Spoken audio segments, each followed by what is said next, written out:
So we were talking about the elements of motivation and this this this need to reinvent everything to make it interesting, right? Let's take uh, let's take computer games for example, um, where most computer games are entertaining for a period of time between 2 weeks to a month on average, right? Now, the great games are for some reason always good and always have an element of interest. And now with modern technology, we can constantly update things. But even the best elements, even the best games have some level of limitation about them, and they need an injection of something new. So if you take the top games on the market right now, it would be say Call of Duty or Fortnite. I think those are the two biggest. There's other games out there, but these are the biggest ones. And these games are updated with new features to keep people interested i- on an almost daily basis, right? At least once a week, there's a large update, and we're talking maybe once every 2 weeks or once a month, a massive major update or a complete reworking of elements of the game, right? In order to keep people interested. Now, please note that these people who are playing are A, already interested in what they're doing, uh, and B, have to sit in front of a computer to, to actually use this, right? And the people creating the games understand this, and they want people to use it, and they want people to be entertained. Now, you find for me one single company on this planet that understands that and feeds that and appreciates what their employees do sitting in front of a computer and works on making the experience different and engaging and interesting on a daily basis. Because guess what? There isn't one, right? Not one. There's not one company who is at this moment, big companies all over the world, forcing their employees to sit in front of computers at home, do their work from home, and the companies are not making it interesting for their employees. They're not making they're not making it exciting. They're not making it inviting. They're not making it a pleasurable experience because everyone notices, oh my God, I've got to turn on my fucking computer again and read those stupid emails, right? Um, that's the work of, I don't know, maybe 20% of the corporate people on the planet, maybe more, I don't know. And the companies are not making it engaging. You know, you know what business is? Business is the gamification of life. That's what it is. It's turning life into a game, a numbers game. Who can buy more? Who can sell more? Who can get more? Who can collect more? Who can make more? Who can invent more? Who can find another way? It's just a giant game to keep people busy, right?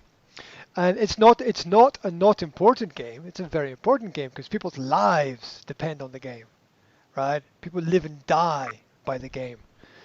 Yeah.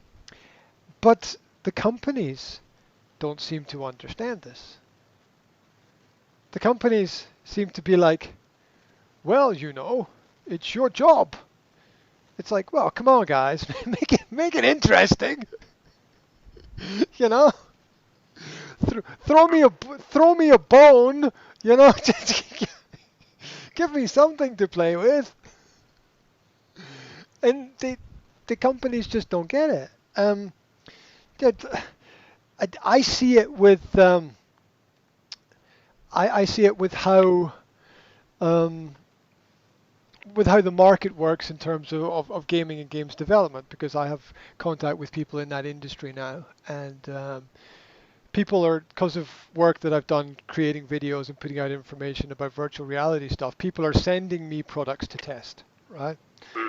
Now, so people are sending me their games and their other products because they want me to test it and share information and give feedback about what's good and what's bad and share information with people about what's working and what's not working, right? And then that information is taken, it's collected, and it's repackaged and everything is improved consistently on a daily basis. It seems to me amazing that companies are not processing this. And it's like I said in our last conversation. In our last conversation, I said the kids understand more than the corporations. The kids are sitting at home with their PC and 3 monitors in front of themselves. Because they know they need a minimum of 3 monitors to be able to process the information about what's happening. And the companies are just like, here, have a laptop and shut the fuck up. Right? Right? And it's just wrong. It's just wrong when the kids but be happy that we pay for your mobile phone, right? It's it's like, yes, thank you very much, but let's there's space to take it to the next level, because the next level is, thinking and caring about all the things that we have to do, and at least making life as comfortable as we can for our employees in a situation of crisis, right?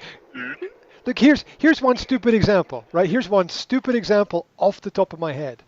A company creates an online gaming room where members of the company can go in and play different games with each other and have an opportunity to chat. Name one company in the world that's done that. None. Right? A simple activity that would be relatively free to create and distribute and give access to employees to keep communications going between people. No, nobody's done that. There's a few who have explored the virtual chat room idea, but only a few of the millions of companies worldwide. It's just not enough. It's just not enough when we expect results, right? Football teams expect results from football players, so they take care of their football players. They make sure they got enough money. They make sure they got a nice house. Make sure they got a nice car. They make sure they've got access to healthcare. They make sure they got a physio. They got a coach. They got a psychologist, right? Just to kick a ball around. Just to kick a ball around. And I guarantee you the work that you are doing is far more important than kicking a ball around, right? And so the companies don't seem to get the need to support their employees, and also not just support their employees, but update what is happening on a regular daily basis to make things interesting, right? For people or to make it entertaining, yeah, because that's that. If work is not entertaining in some way, we get bored. We get bored, right? And doing the same thing again and again and again in the same way is going to lead to boredom for everybody eventually, right? For absolutely everybody, especially if it's part of business.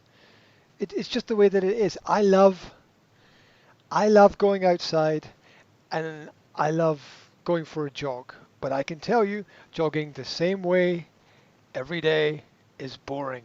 Okay? Yes. Right? Going down the same road, seeing the same trees, going through the same path. It's nice, but it's boring if you do exactly the same thing. So, and I can tell you, I live at the edge of the world, as you know, and there's only so many different ways you can go here, right? And I can tell you, I've been through every forest, I've been down every trail, I've been over every path, I've been round every field, I've been up every street, I've been down every street. I am just to keep it interesting for me. I've been I've been up and down. I've been over walls. I've jogged through rivers. You know, I've just yeah. Look, needs the mind the mind needs constant engagement. Now, saying that, classics are classics, right? There's certain things in our lives that we love that we'll never get tired of. For one person, it might be reading books by a certain author. For somebody else, it might be watching the sunrise or the sunset or something like that. However, why do why do why does music radio not play the same song again and again and again? Because it would be boring, right? Why do why do musicians create album after album after album after album and try and reinvent themselves? Because playing the same music again and again and again would be boring. Why does TV have new episodes every week? Yeah, of people's favorite programs or their favorite series. Because watching the same episode again and again would just be really boring. In fact, some people never watch the same episode ever again. They'll watch the whole series, but they won't watch the same episode again and again because they want that element of new that keeps things fresh and keeps things entertaining and keeps the mind occupied and thinking.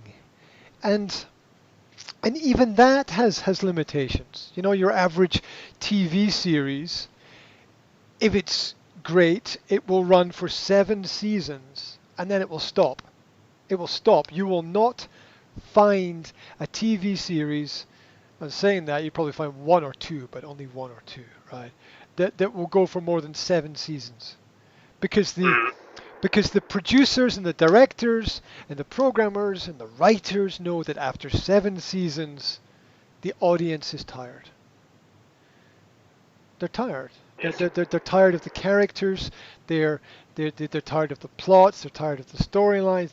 They're just tired. They need something fresh, something new. They need things to be reinvented. They need things to move forward. Knowing all this, putting all this together, and then looking at the environments that companies have created for their employees in terms of, okay, we now want you to stay at home and do this set, prescribed list of activities. We do this, followed by this, followed by this, followed by this, where everything is where most things are sort of dictated to you about what you should do and what you should present and how you should act and how you should present it.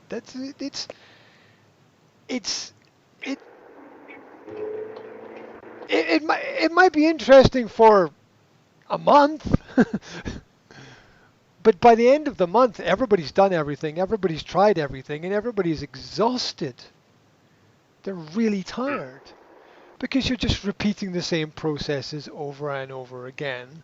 And a lot of it is problem solving. Problem solving is very tiring, and you need new elements there. Just like if you're playing badminton, you need new games, new competitions, new opponents to play against, just to keep things fresh, just to keep things interesting.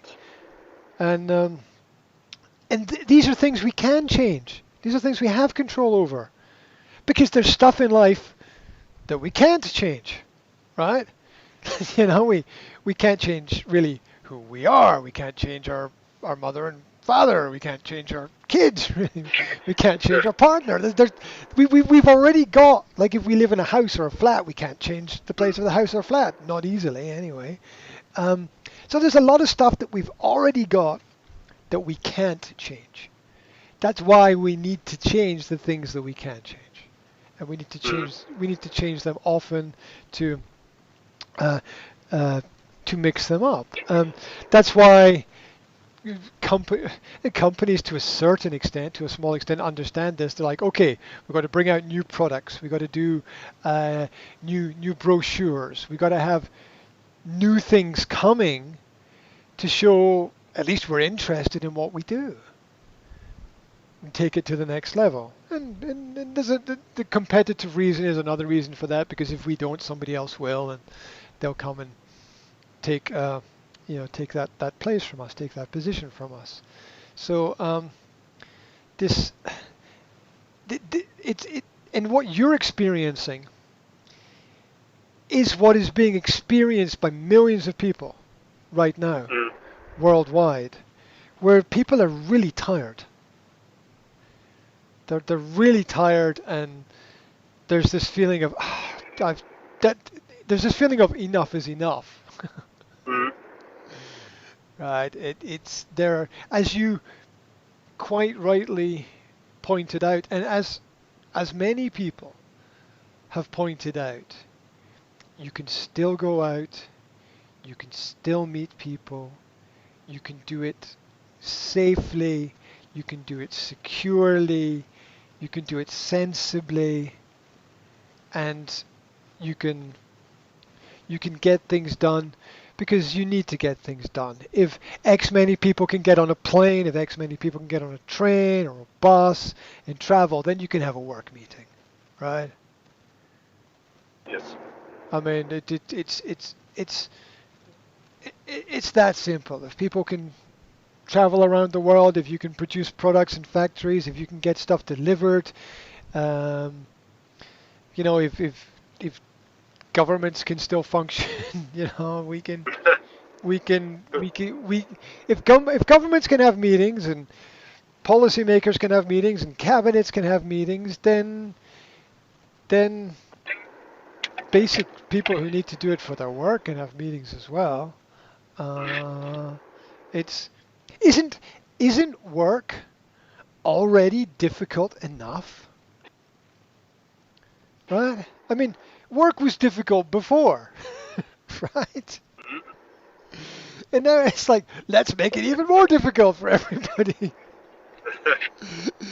No, I don't think that is, I don't think that the way forward is to make things that are already really difficult for people even more difficult. I don't think that is going to solve any problems for anybody at all. At all. So yeah, there's this emotional chain, there's this domino chain of the boredom leads to frustration, frustration leads to anger, and anger can be positive, but in this context it's negative because it's just going to be angry people who are angry at other people who are angry because they're experiencing the same situation from another perspective. Yeah, and there's no real solution to it. And the complete lack of creativity in companies right now is shocking. It's like, well, let's go into the digital sphere. Yeah, let's do that, but let's be creative about it. Yeah, like there's big international companies now finally doing what small independent companies have been doing for 10 years, right? Sure. So, and I'm not sure that the big companies fully understand the biggest problem being that I think, again, as we talked about before, no one can see the end. When is the situation going to end? Well, as far as I can see, it's in the present climate, it's not going to end. In the present, because if we have a problem, which is let's call it a biological problem, a problem connected with nature. It might not be 100% natural, but it's connected with nature. All things in nature are circles and cycles. They all come back round again. We get the flu every year. That's why we have a flu season. Yeah.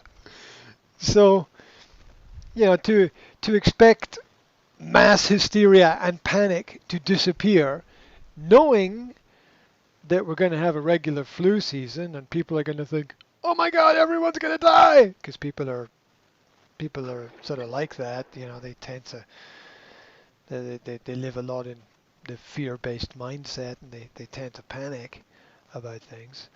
You know that it, it's not good. It's not good.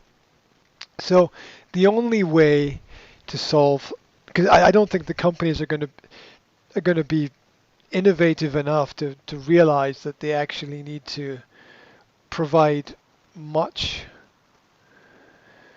more much more what I would call psychological support for their employees in the present situation. I mean, companies are providing more work for their employees, but that's just, you know, it's asking a wheel which is already spinning very fast to go faster. It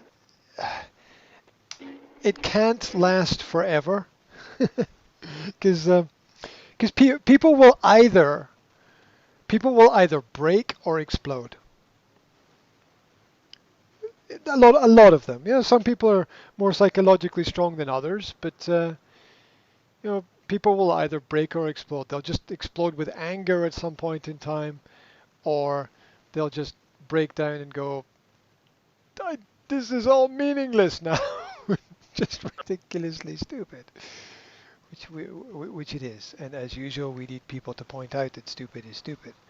Um, the crazy thing is that we attack the people who point. Very often, people who tell the truth are vilified and attacked. Vilified means they are made to be the bad people, to be the villains in the story. Yeah. So I mean, we've all experienced it in business where we see something wrong, we say something, and then we get attacked. We're just pointing out the obvious.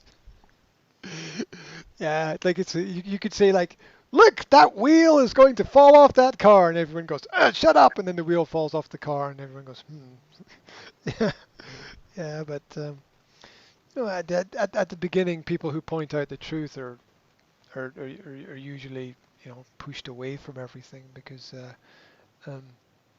it seems to be the hardest element for everybody to deal with.